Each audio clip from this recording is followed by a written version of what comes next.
Welcome everyone to looking at the Endorser Program database.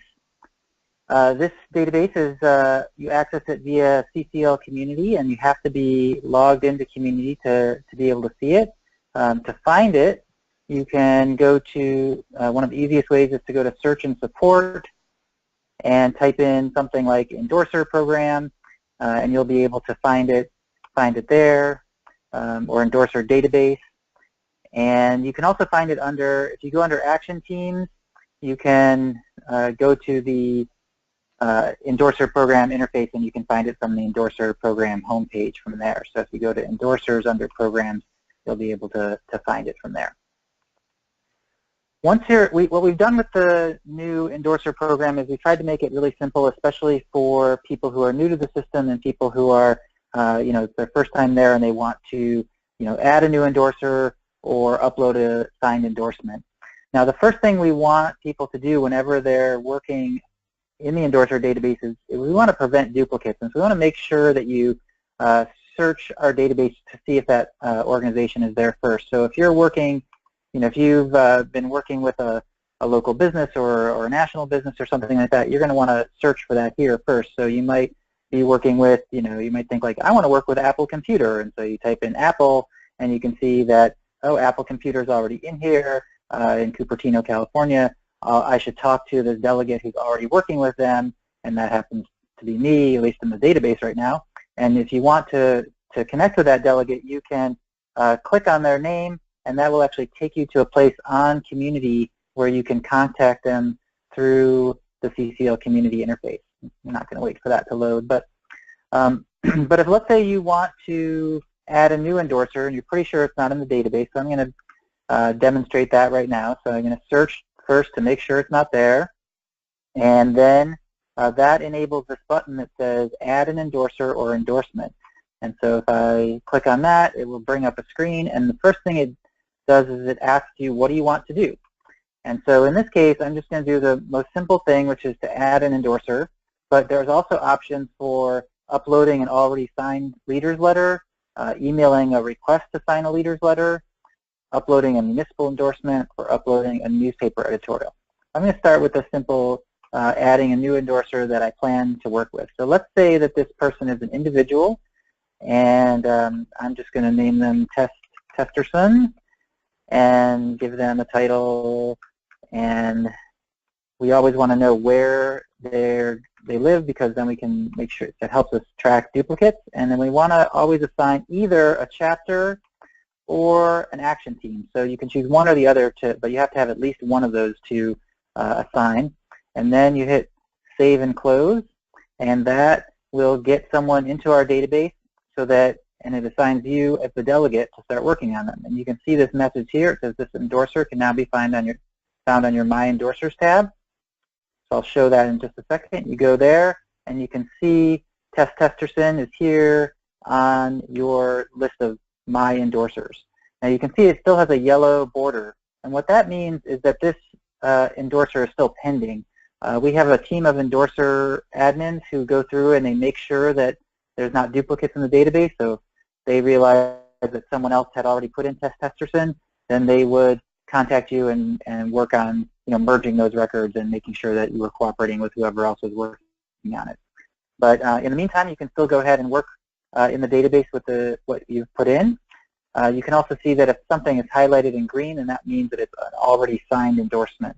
I don't have any of those right here, but you can imagine what that looks like. So other possibilities, you might do a search, and you might actually find that the people that the endorser that you want to work with is already in the database. So there's a couple different situations. So one could be that they're in the database and there's already a delegate working with them. So in this case, I created a test corporation and I assigned Peter as the delegate. And so when you notice that I don't have an edit button here, I can't start working on that because that would potentially step on Peter's toes because he's already working on the relationship with Test Incorporated. So instead, what I can do is I can apply to be a delegate. It tells you what it means to be a delegate. You click apply, and that's going to send a message to our endorsement admin team, and they're going to review that, work with the existing delegates to see if we can cooperate on working on this project. And you can see that that will also show up in your My Endorsers page down in the bottom under Pending Delegate Applications. And you can see here that it still has the status of pending. There's also the possibility that you'll do the search and you'll find an organization or person that you want to work with, and no one's working on them yet. They're in the database they could be in there already for a variety of reasons. We've imported a number of lists of important organizations that I'll get to in a little bit. But let's say you want to work on Mr. Tess Johnson. You can just go ahead straight to the editing, and so you can click on Edit. And you'll notice here that when you go to the edit screen, it says, note, by taking one of these actions, you will become the delegate for this endorser. So at this point, you can't just go in and start editing any listing that you want without becoming the delegate for that listing. So once you touch it, it's yours. If that becomes a problem, you can let the admins know, and they can undo that process. But you can see that this endorser already has the basic information, but I might put in the website for the endorser, or I might put in some notes about how I know this person, or what kind of relationship, or why I think they might be supportive of us, and I can hit Save and Close, and that will add them to the database. And you can see it just added myself as a delegate there, and you can see that they will then show up on your My Endorsers page. And so that this one is already approved since it was already in the database, and so it doesn't have the yellow outline. I'll get into some of the other steps that you can take when you're editing in just a second, but I want to point out that there's also an advanced search functionality. If you want to do some dive deeper into the database and look at, show me everything in a certain state, show me everything in a certain district, show me everything connected to a certain chapter, show me only the ones who are already signed, etc., you can do that here on the Advanced Search tab. And so you can come up with some really good lists. And on all of these tabs, you are able to export the data that you see on the screen. So once you've got something filtered the way you want, or you just want to export your list, you can click on this little Excel icon, and that will export your data to a CSV file that you can open in any sort of spreadsheet, including Google Docs. And that can be a good way for you to track things or work on things as a team if you need to work on them outside of the database. Let me show a little bit more of what you can do when you're editing one of these endorsers. So you can edit more of their basic information. You can put some overall notes on the endorser. So best friend from college, with Paul Ryan or something like that. So you can add some notes into here about who this person is and why they're relevant. You could also put in, what congressional district they're related to here, and all that. And then you can also, if this is a corporation or someone who's a public figure and they've got a public statement that they've made on climate change or on climate policy, you can actually note that in here. And so, let's say they're a corporation and they've made a pledge that they are working on reducing emissions. You can do that here. If they've already got something on there, if they're an organization that has a policy statement, let's say it's the League of Conservation Voters or the League of Women Voters, they have policy statements on how they would like to see climate change addressed. And you can, take the best match from this list and, choose that. And so I'm going to say that this person, calls for some climate action, and then to justify that link for that position, you want to provide some sort of link to a web page and some sort of evidence. Now, if there's no web page that you can link to, you can just put it in, not applicable, but you definitely want to be putting in some sort of evidence in. So, but you could just, cut and paste that in, and I'm just going to put in test for now, so I'll be able to save this. So that those public positions will show up here in the searches as well as on the advanced search. So that, and as Peter mentioned, some endorsers are going to be making, signing leaders letters, but some might be making public position statements or might already have public position statements, and those can be equally or in some cases more valuable when you bring them into your member of Congress. So both of those are valuable things, a signed endorsement or a public position. For some organizations or even for individuals, there's other contacts that you might want to add, so you can add those here. We've also got a system where you can add notes and history. So if this is an organization that you're working with ongoing and you want to keep track of how things are going with them, you can say, today we met with, the chairman, da-da-da-da-da. You can put those notes in here. You can change the status to responsive and engaged, and you can save that. And then as you come back later, you'll be able to see all the notes and minutes and history that you might have with that organization. Similarly, if they were making a series of public pronouncements, let's say you wanted to record that Elon Musk made a speech at the Paris, climate summit, you could do that as well. The other thing I want to add in here is there's this new system for connecting endorsers to members of Congress. So, before all we had was a system where you could indicate what district does this endorser live, or where's their headquarters located. But there's obviously a lot of organizations and individuals that are connected to multiple members of Congress, especially at a minimum they might be connected to your representative and to your senators, but they might additionally, they might donate money to another member of Congress, or they might have connections with another member of Congress because they have branches in their district. So you can take this and you can add a connection to a member of Congress, and you can basically say, this, is a major business in the district of, you can talk about, that they have 100,000, employees in the district, and you can specify which member of Congress, and so I'll choose my member of Congress, which is taking a moment to come up, but she should come up, Barbara Lee from California 13, and I can click Save, and then that will note that this, that this endorser is related to this member of Congress, and you can do that with as many members of Congress as you'd like for each endorsement, for each endorser.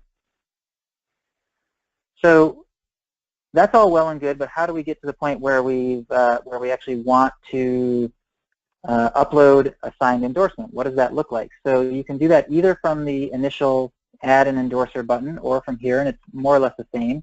So you can upload an already signed leader's letter, and what that does is it's going to ask you for the same kind of information. It's going to ask which kind of letter you had them sign. Let's say it's a Carbon Fee and Dividend letter, and then it'll ask for the date that they signed it. So we'll say they signed it on July 1st, and then you'll click on Save and Next, and it'll just ask you to look at that information and verify that that's accurate.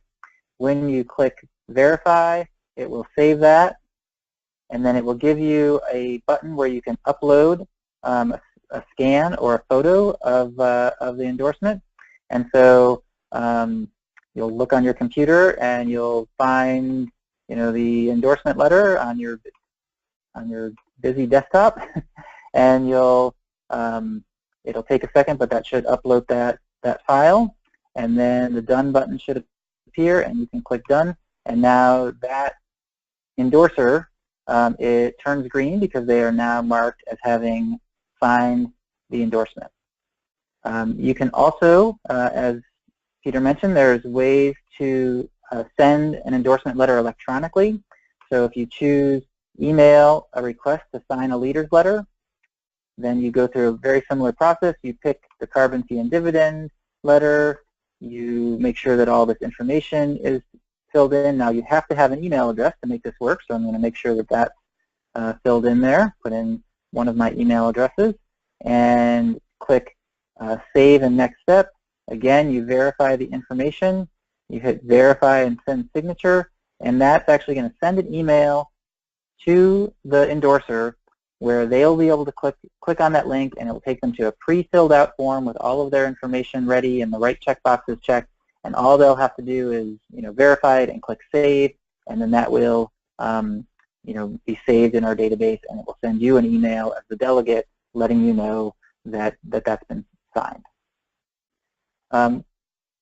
I want to go over a little more on the connections between endorsers and members of Congress. So to help out our volunteers and chapters and action teams, we've preloaded the database with the top 50 donors to each member of Congress based on data that's available openly from the Federal Election Commission. So you go to this tab and it will automatically put in your member of Congress based on the congressional district you live in, but you can change this to a different member of Congress if you want to. If I wanted to look up my senator instead, I could choose Barbara Boxer, and that will give you a sense of here's the list of people who we know are engaged politically with this member of Congress because they're giving money to their campaign, or in some cases people who work for an organization or are members of a union are giving money to that campaign. The way that donations are tracked with the Federal Election Commission, it's tracked by employers. So you can see here that these, some of these different organizations or individuals, or these are all organizations, some of these organizations have major donors to Barbara Boxer, and that can give you a sense that if you're looking to see, who might be a good endorser for, to go after, this gives you a sense of who it might be. And so if you're seeing businesses, then maybe businesses are the place to go. If you're seeing unions, then maybe unions are the way to go. Other NGOs that are, in your area, then you can go talk to them and, see if they'll endorse our policy. So that that gives you some sense of who is already engaged politically with your member of Congress or with a member of Congress. And then it also allows that when you do go into, if I want to look, if I became the delegate for one of these organizations, I can actually go in and see that not only do they donate to my member of Congress, but they donate to a number of members of Congress. So, this is an example of a union, the International Brotherhood of Electrical Workers, and not surprisingly, they give to a lot of campaigns, probably, I'm guessing, more Democrats than conservatives, just based on how that generally goes politically. I think that's it for now. So, Ricky, if we've got time for questions, then we should go for it. Absolutely. And Tony, I don't know, you've been demonstrating, and Peter, I don't know if you've been looking in the chat and the questions, but a lot of people are blown away by this. And I just want to say, I mean, blown away in a good way, not in a bad way. Let me clarify. But Tony, I think one question I would ask first, and then you can just answer this real quick. What's someone's required level of engagement with all the different features you were showing? So, like if someone doesn't want to do all those things, what's really just the basic? What's required?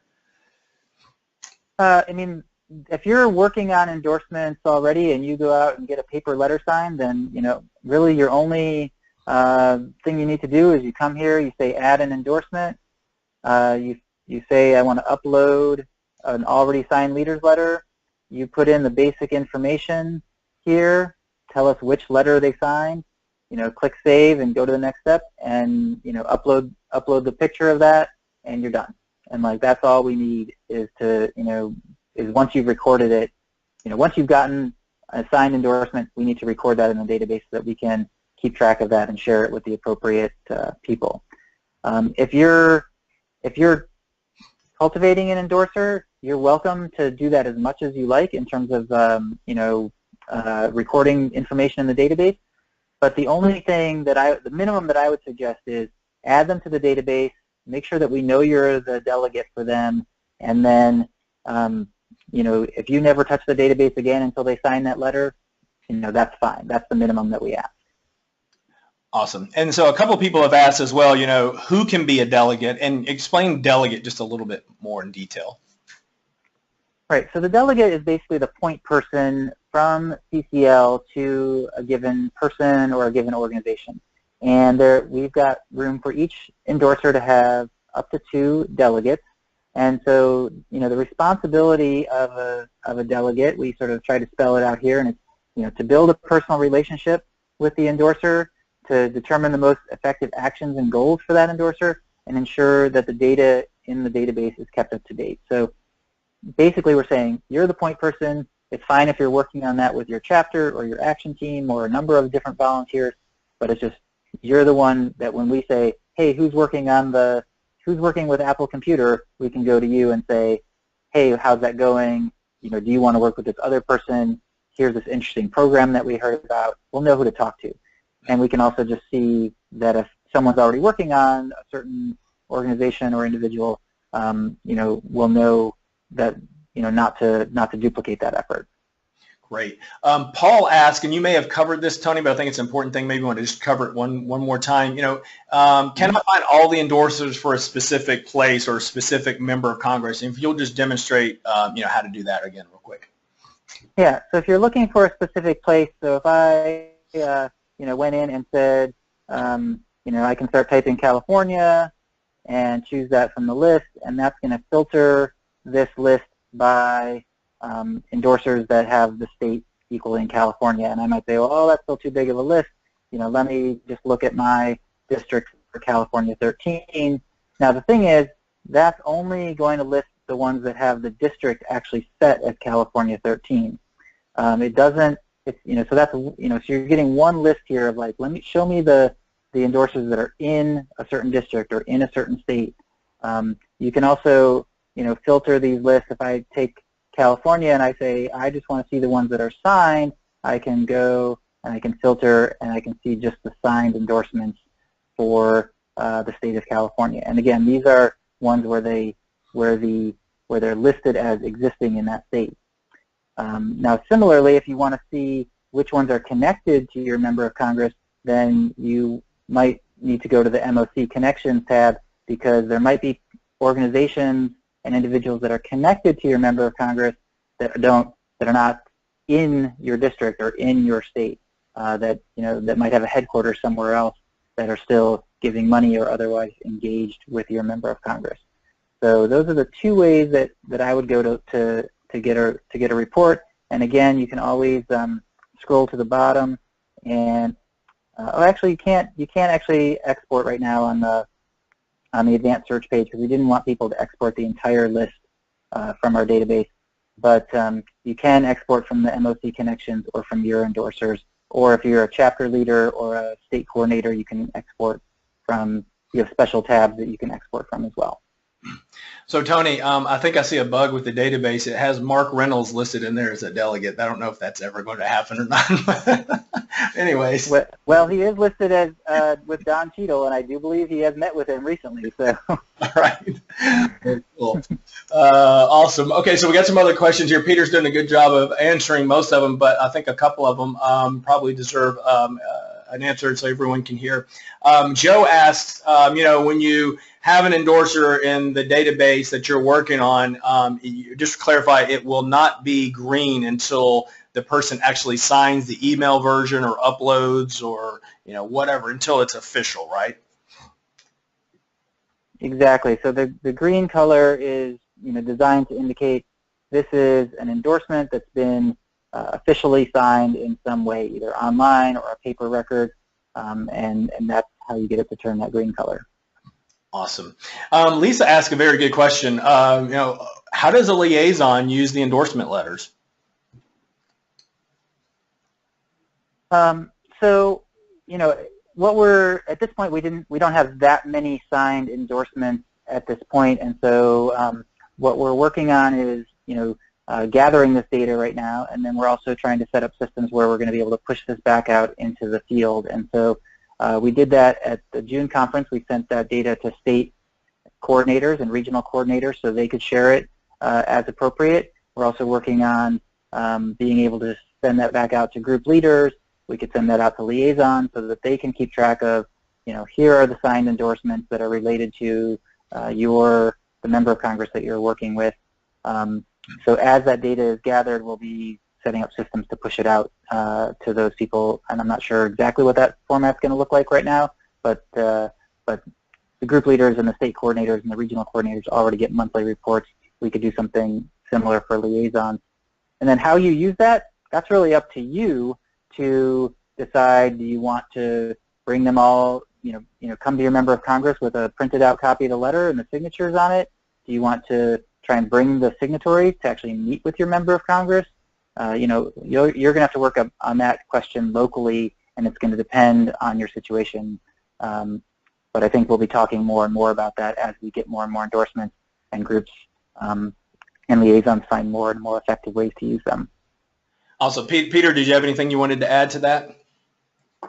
Or maybe even just recap how Jay was able to use the leader's letter in South Florida to really move the needle there? Yeah, sure. There's probably two answers. One is the kind of the technical answer, which I think Tony got at, which is trying to figure out how to parse up the endorsers to make sure that the most effective names show up on those meetings. And just the one answer to that is that's why we're doing it at the state level right now, because it is a little tough to parse it out like that. But the more general answer in terms of cultivating that relationship, there's a lot of answers to that. What you'll find in my experience is the more folks that you talk to, the more connections you're going to make. It's just a natural networking experience. And so you'll start to identify who are good connections for the member of Congress, who's, based on who's willing to sign the letter. Some folks aren't comfortable signing a letter, but they will join you for a meeting with a member of Congress. They say, I don't know if I want to sign up yet, but I'd be happy to come along to a meeting, something like that. So there's a lot of ways to, again, not just look at the signing of the letter as the end game, but in fact part of a process. Great. So a couple have asked really sort of specific questions, and I just want to make sure everyone knows how to get help, after this webinar as well. So, there's some questions like, well, what happens if we want to pass on endorser to someone who's more qualified and those types of things. So the database is great, and I can tell you that these two have spent a lot of time working on this. I hope it shows like how great this tool is. But there's going to be some things that you might need to contact the endorser program for. So Peter, that email is endorse@citizensclimate.org, and is that right? And then people can find they can contact you if they go to the endorser program homepage on community as well, right? That's right. Yeah, the Endorse at Citizens Climate is sort of a help desk for everything. So you can, if you're not comfortable using the database, you can submit signed leaders letters that way. You can ask questions. That's really the place to go. Awesome. And then Joe asked a question. I think this is a question that we've spent a lot of time figuring out, and I don't think it's ever going to be perfect. But Joe asked, how to handle big companies where multiple connections could exist. Like, I don't know, a Target or Walmart. Like what's the deal there? How do we do that? So you both can probably take a stab at that. Oh, I guess I'll well, this take is the first shot. Go ahead. You go ahead, Peter. Yeah, I mean, I guess so actually this issue exists in a couple of forms. Companies are an important one because companies generally, any field office is going to defer back to the corporate typically for a company. So you're probably not going to get a local signature for a company. Or a local position statement. They're always going to defer to corporate. However, you bring up a good point. I think I raised the example in my reply that, okay, HP has a campus here and they employ 3,000 people. How do I show that connection? Because their headquarters are over there, they're nowhere near here. So, I think at this point, the MOC Connections tool that Tony has recently introduced will allow chapters locally to identify those connections where they exist and create them. So, it could be a little laborious, but, where you have those connections, you can now add them, which is great. Just to add to that real quick, though, companies are not the only entities where that's an issue. Depending on, we deal with a lot of NGO groups, a lot of advocacy groups and whatnot, too. So, I've been working with college Republicans, for example. College Republicans are very individual, and chambers of commerce, too. Every chamber of commerce is independent. So it's not like they're subsidiary to the National Chamber of Commerce. So just be aware of whether or not they can sort of make their own decisions or not, and that'll kind of help you figure out that issue as well, whether or not it's local or it's truly national. Tony, did you want to add anything to that? Yeah, and I'll just add that the Business Climate Leaders Action Team it focuses a lot on some of the major corporations, and so you might check with them for help if you're working on a large organization, and they're going to have suggestions on what the process is to engage with them in terms of finding the sustainability coordinator, eventually trying to get to their government affairs officials, those kinds of things, like what is it really going to take to get an organization like Target or Walmart to sign on as or support our policy in some way. And so definitely utilize that resource. They're a very active action team, and so I heartily encourage connecting with the business climate leaders. So we have like about a minute and a half and 2 quick questions I want to get to. Joe asked, just that same example, Duke Energy, they have 4 sub-companies. Could these be considered 4 separate endorser entities because they have their own presidents? I think the short answer to that is you got to find out if they have the ability to sign themselves or to make and assign a letter themselves. They may not have that ability, as Peter was saying earlier. But did you have anything you wanted to add to that, Peter or Tony? I would add. I'll say that I'll say that in the database there's a way to mark something as a parent organization and then subsidiary organizations. We didn't get to that because it's sort of high-level detail, but you'll definitely want to do that. It's fine to seek endorsements from all of them, and as Ricky said, you may or may not be able to succeed in that. You may be able to get them to state public positions, et cetera, but it's going to depend on a case-to-case basis.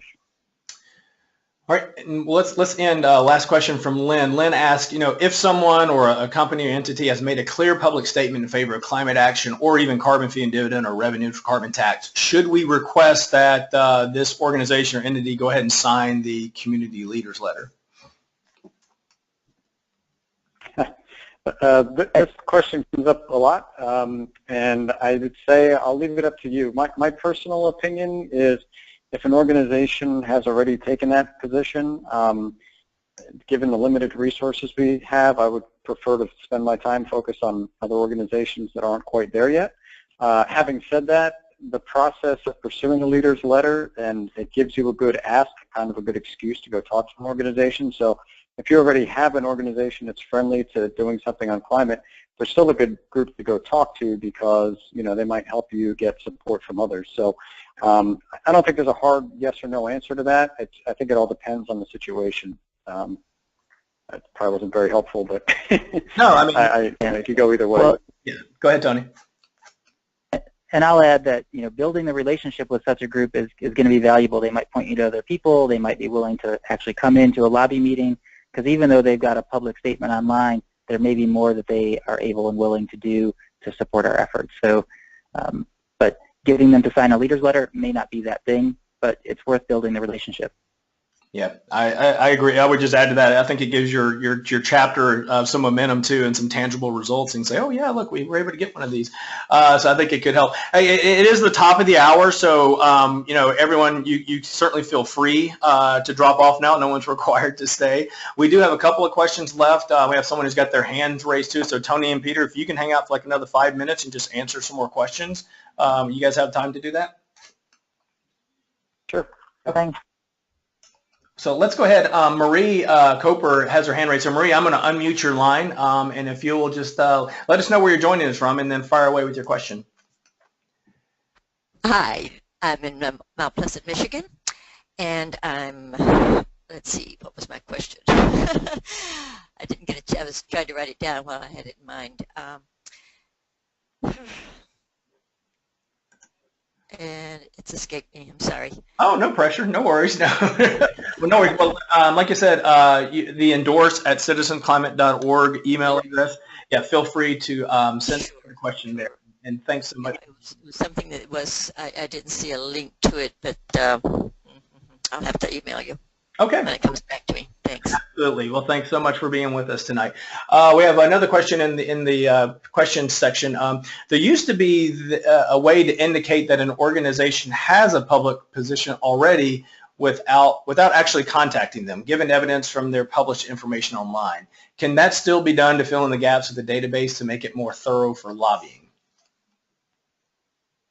It can if it's an organization that you can click to edit on. So if it's if I go here to edit, then I can add a public position, and I can say look, they called for a carbon fee or tax. They did it on this website, etc. And I can paste in a little bit of the text that shows where they've done that. So this is where you record those public positions. Now, if it's an organization that already has a delegate and so there's no edit button, then what you would have to do is you would click on this message and say, I want to, and then use the system and community to send a message to the delegate saying, hey, I saw this link, you should record this in the Endorsers database. So if you want to take over and be the, do the editing yourself, you can. Otherwise, you're going to have to go to the delegate. If you find a list of, here's 100 companies that have all signed on to this climate pledge, then you can email that to the endorse@citizensclimate.org, and they can look at how to potentially, get that integrated into our database.